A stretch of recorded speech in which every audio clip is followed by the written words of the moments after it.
Depois de ser comunista, eu fui simpatizante, né, do Partido Comunista, eu até dava um dinheiro e tal. Depois eu passei a ser esquerdista e hoje sou realista. Porque a esquerda é muito festiva, a esquerda tem uma grande teoria, uma grande teoria.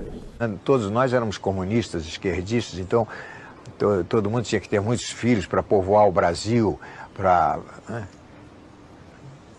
Não é bem isso que nós multiplicamos, foi a nossa pobreza, né? A nossa miséria foi multiplicada, então nós temos agora miséria para tudo quanto é canto, né? E essas teorias na prática não deram certo. Me admira que um socialista totalitário tenha um descaro monumental de falar em liberdade. Mas o cara fala em liberdade, o cara engoliu o pacto de Havana soviético, o pacto engoliu a escravidão, a castração espiritual de povos inteiros e vem falar em liberdade para cima de mim.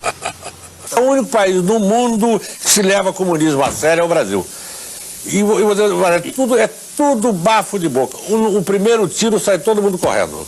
Você é frequentemente criticado porque teria se tornado de revolucionário em conservador. Você aceita essas críticas? Eu acho que passei de criança a adulto.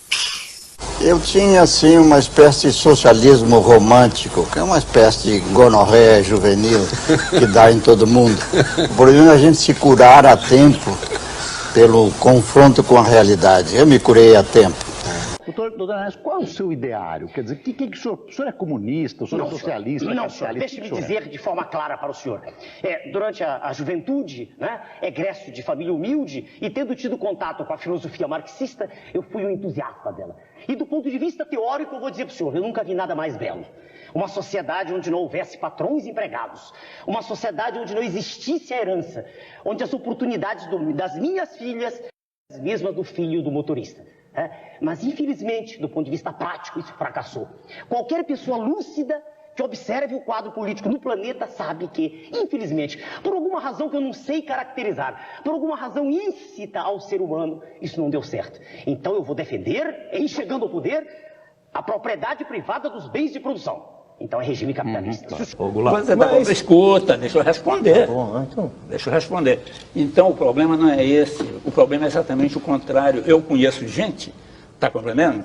Que não consegue tolerar o fato de que o socialismo acabou. E em Lula, como vê em Chaves, a continuação do marxismo que não existe mais.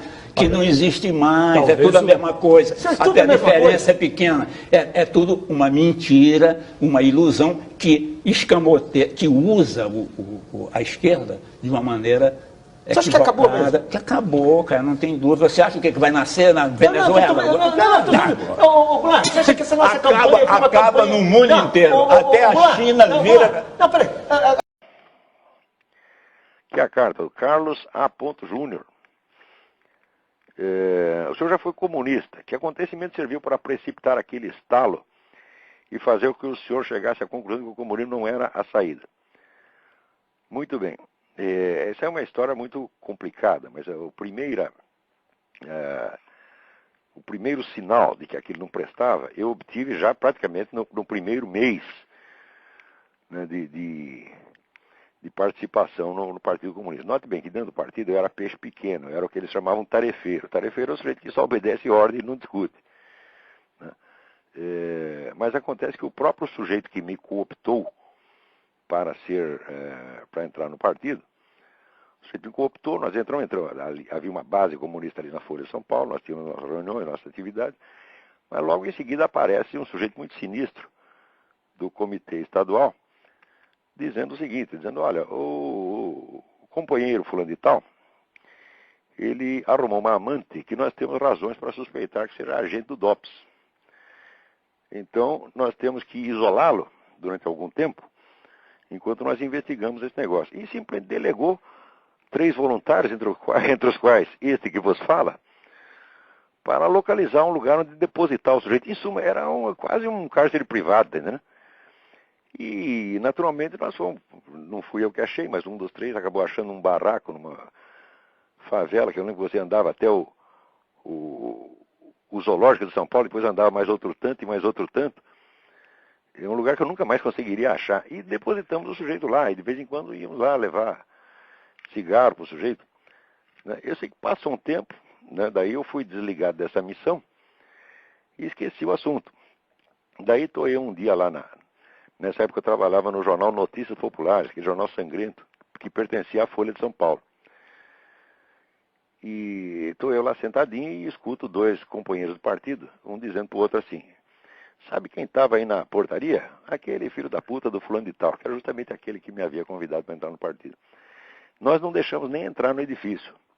Em suma, o sujeito, por uma suspeita que ela jamais se confirmou, ele tinha sido excluído não somente do partido, mas excluído da profissão.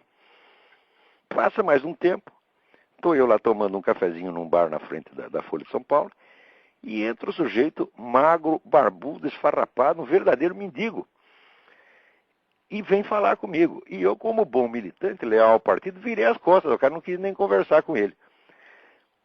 Foi uma semana depois que eu comecei a pensar. Falei, olha, não só eu sou um filho da puta, mas todos esses são filhos da puta. Quer dizer, isso aqui é um ambiente de uma moralidade baixíssima, no fundo, tão ou mais repressivo do que aquela ditadura que ele condena. E eles vivem se queixando de que são excluídos e são, como é que se diz, escorraçados da sociedade, mas eles fazem isso com uma técnica e fazem com uma satisfação sádica enorme. Esse foi o episódio que me botou a cabeça para funcionar. Mas mesmo assim, eu sou muito burro. Eu levei muitos anos ainda para tirar a conclusão, porque mesmo depois que eu me afastei do partido, eu estava envolvido naquela atmosfera esquerdista que domina a imprensa, dominava já naquela época. A imprensa inteirinha era esquerdista. Havia ainda naquela época articulistas de direita importantes. Eu me lembro, por exemplo, do Lenildo Tabosa Pessoa, que trabalhava no Jornal da Tarde. Escrevia uns artigos muito bons no Jornal da Tarde. E eu me lembro que o Lenildo era odiado pela redação inteira, pelo simples fato de ser direitista. O único direitista que não era odiado, que eu me lembro, era o Carlinhos Brickman, que era um sujeito gordo, tamanho de uma porta na altura e na largura.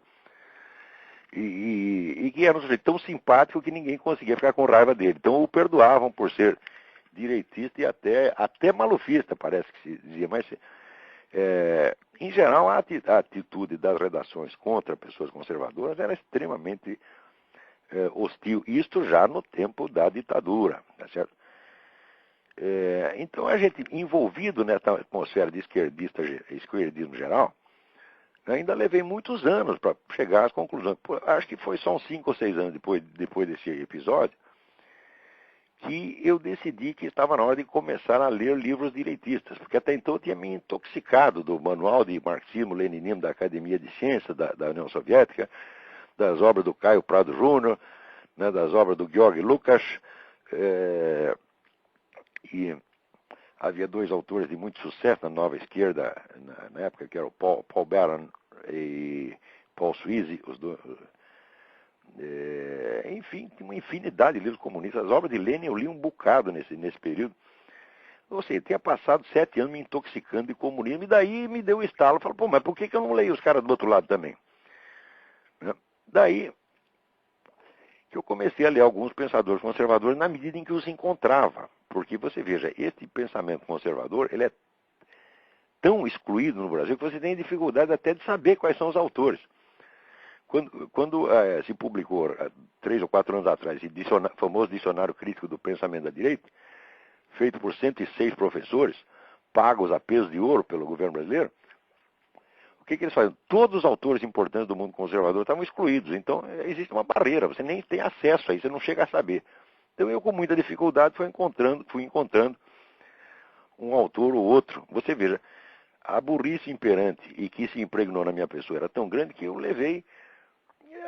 20 anos depois é que eu fui ler, por exemplo, o Russell Kirk, que era vamos dizer, o grande teórico, inspirador aqui da ala conservadora do Partido Republicano. Mas na época eu li, por exemplo, o Ortega y Gasset, eu li o Joseph de Maistre, eu li o que havia ao alcance, né? E aos poucos fui vendo que não eram os monstros que se diziam, que é o contrário. Monstro era Georg Lucas, que vivia puxando o saco de Stalin, mudava de ideia sempre que o Stalin mandava, assim por diante. E foi isso que foi mudando gradativamente a minha posição. Eu não consigo nem datar, né, o dia em que, vamos dizer, realmente eu rompi com o esquerdismo inteiro, mas foi gradativo, porque eu lembro que até uns 10 anos atrás eu ainda tinha algum respeito intelectual por autores de esquerda. Hoje não tenho mais respeito nenhum, porque vejo que não merecem. Dizer que Marx é um vigarista é pouco. Marx é um charlatão integral. Tudo que esse homem escreve é falsificado, cada linha. Quanto mais você estuda, mais você vê isso. Agora, no começo, é difícil você perceber isso por causa da autoridade, do prestígio imenso que tem. Agora, quanto tempo leva, vamos dizer, um jovem brasileiro para ele escapar dessa atmosfera que é dominante e imperante, que está por toda parte, e começar a raciocinar? Né? Quer dizer, isso é que nem o peixe. O peixe não consegue saber o que é água porque ele nunca esteve fora da água, então não tem meio de comparação. Isso, para um estudante brasileiro, é um dos maiores desafios.